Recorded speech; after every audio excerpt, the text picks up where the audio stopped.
Magandang hapon sa inyong lahat. At ayan nga,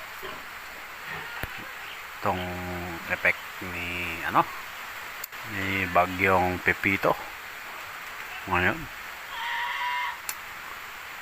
talagang masyadong maulan. Ayan, buti na lang na secure natin agad ang ating mga alaga. Ayan sila.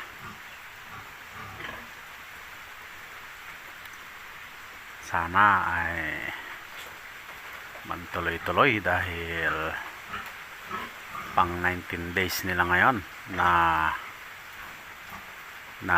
bigyan natin ng similya o na artificial insemination na